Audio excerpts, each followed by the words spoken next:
Hey everybody, I'm CrazyCat42 and welcome to Trivia Time. Today I'm going to be talking about Paper Mario 2000 Year Door for the Gamecube. So, without further ado, let's get on with the show. Seeing as this is the sequel to the original Paper Mario, it makes sense to be a lot of similarities between the two. I'm going to go over a few of these similarities now. Both games start with Pericari delivering a letter from Princess Peach. The first partner of both games is a Goomba with the Taddle ability. The second partner of both games is a Koopa Troopa whose shell can be used as a boomerang. The partner obtained in Chapter 3 in both games deals several low-powered hits in both their first and last attack. The fourth partner obtained in both games allows the player to travel across gaps. Both games have a Bob-omb partner who can blow up cracked surfaces. Both games have a partner that allows Mario to become invisible to enemies. Both games have a partner that can uncover hidden items. Both games have a partner who betrays the enemy to join Mario's side. The main plot of both games involves Mario collecting 7 stars.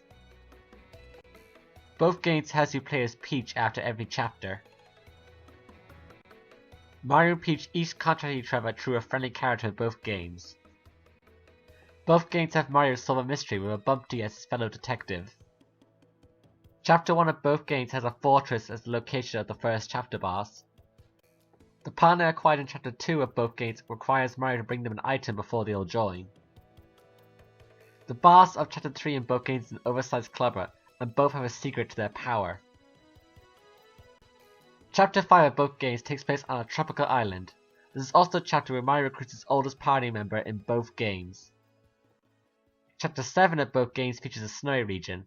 Now these are just some of the similarities between the two games, but I think you get the picture. Originally, all 8 partners from original Paper Mario are going to have cameo appearances in the game, but only Pericari and Bo made it to the final game. The updated sprites of all the other characters can be found in the game's code. There are also lots of other unused sprites in the game, such as this one of Bombery, where he's depicted as a soldier rather than a sailor. There's a Business Cheep Cheep whose role is unknown. Here are some sprites of an unused Spinia partner for Luigi. The first two depict a Spinia based on a hamburger, while the third one is a Spinia based on an ice cream. Here we have an unused robot enemy named Akuru. Here we have an unused dark version of the Atomic Boo boss, who was originally going to be a boss on the 50th floor of the Paper 100 Trials, but was removed for unknown reasons. Here we have some unused red Buzzy Beetle enemies. Here we have a pair of unused Bob-omb enemies. The one on the left is called an Ultra Bob-omb, while the one on the right is called a Hyper Bob-omb. Here we have a pair of unused enemies that resemble Screamy, one of Luigi's partners. Here is an unused coconut recipe. Here is an early version of the rocks that the audience chose of the player. Here's an early version of the can that the audience chose of the players. Here's an early version of the star key. Here's an unused key, which, based on the design, was probably going to be used in Hooktail Castle. Here's an unused item which purpose remains unknown. Here's an early version of the item shop signs. Here we have a pillow, which was probably an early version of the blanket item. Here we have an unused badge called Supercharge. Here we have an early design of the Ultra Stone. Here we have an early design of the Champ's Belt. Here we have an early design of the Strange Sack. Here we have an early design of the W emblem. Here we have an icon for an unused status called Battle Common. Here we have a pair of unused icons which seem to represent 2 of Mario's curses. Here we have the Star Rod from the original Paper Mario. Here's an unused pair of boots. Here we have some early designs of the battle icons. Here we have an unused icon which is possibly meant for a badge. And here we have an unused Triple Dip P badge. There are also some items and badges in the game's code that are fully programmed but went unused for some reason. This item is called Trade-Off, and when used it will make enemies give more star points than usual. Here is a poster of Mario that was seen in Chapter 2. This means this item was originally going to be obtained by Mario, but he isn't able to in the final game. Here's an unused item called Koopa Curse. When used, it'll give one enemy the slow status. Here's an unused badge called All or Nothing P, that is a partner version of the All or Nothing badge.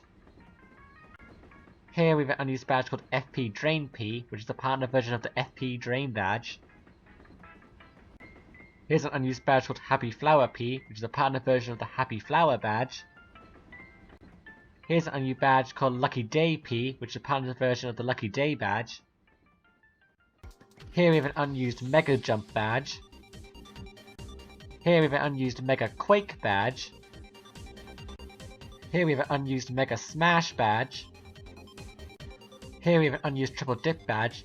Interesting enough, this badge's icon and ability do both appear in the game if Mario quits both Double Dip badges. Now, this next pair of badges have no name in the game's code, and don't seem to do anything in equip, so we have no idea what they were meant to do. Now, this next set of badges seem to be an older version of the charge badges, because they have the exact same effect as the charge badges when equipped. This next badge looks exactly like the Zap Tap badge, but when equipped, it'll make Mario's partner super guard every enemy attack. It'll also automatically activate the action command for every attack and slash move, but not special moves. Also, if you run away, the runaway meter will be automatically filled up. So as you can see, this badge is very game breaking, which is probably why it wasn't implemented in the game. Now this final unused badge looks exactly like the Lucky Star badge, but it's actually a partner version of the Lucky Star badge. There are also two unused tracks in the game's code. This first one was supposed to be played at Riverside Station.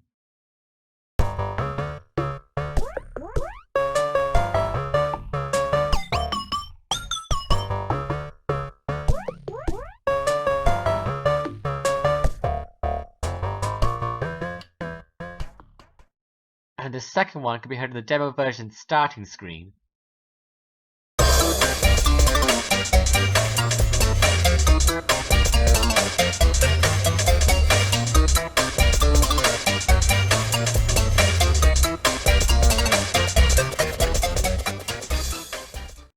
Now, let's move on to some more random trivia about this game. Did you know that Paper Mario the Thousand Year Door is the only Mario RPG out of all 9 of them where Bowser is not involved in the final boss battle in any way? In Super Smash Bros. For Wii U, Goombella has a trophy, but her shoes on this trophy look a bit different than they do in the actual Thousand Year Door game. Flurry's design seems to embody elements of both Ludwig van Koopa's design and Wendy O. Koopa's design. I wonder, could she be the child of these two Koopalings? In Frankly's house, there's a bin where you can find titles of one-time enemies, like bosses. After Chapter 2, you can find Vivian's title here, but you won't find the titles for the other Shadow Sires. This foreshadows the fact that Vivian will betray them to join your side. Speaking of Vivian, in the Japanese version, Vivian is actually a man, who identifies herself as female, but everyone else calls her a man. This was left out in the English version, where instead she is just a normal girl. Moving on to Bobbery, in Animal Crossing New Leaf, Bobbery will be occasionally referenced by Gulliver. Bobbery and Mrs. Mouse are the only two of Mario's partners who never fight Mario at any point throughout the game. In the Paper Mario series, the Ruby Star is the only collectible obtained at the end of Chapter 4 that isn't blue. The Garnet Star is the only crystal star that's not obtained by defeating the chapter boss. It's obtained a little while after the chapter boss. In Roadport, there's a Dugong named Arthur. Arthur is the only Dugong in the entire game who wears green instead of yellow. In the Japanese version, there's a chalk outline of a toad and some bloodstains in Larson's house in Roadport. These are removed in all other versions in order to avoid the violent undertones of the scene. In the Japanese version of the game, Pika the Boo wears bunny ears, while in all the other versions of the game, she wears cat ears like her sister Lala. This is probably changed in order to avoid the reference to the Playboy bunny suit. Later on in the game, you'll get an email from Ziptoad, and it has a picture, and if you notice in the top left corner you can see Junior Trooper, a character from the original Paper Mario. There are a lot of people who believe that Petalburg in Chapter 1 of the game is a reference to the Petalburg town from the Hoenn games in the Pokemon series. Backing up this theory are the Sunstone and Moonstone items found in Chapter 1, which share their names with a pair of items from the Pokemon series. In Chapter 6 of the game, at Riverside Station, there was originally going to be a boss fight against Beldum and Duplis, but was cut from the final game.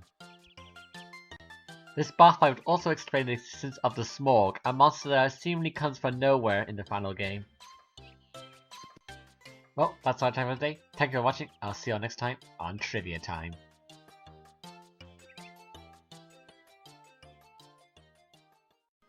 Hey guys, if you like the video, give a big old thumbs up. And if you want to see some more of my videos, click one of the thumbnails on the screen.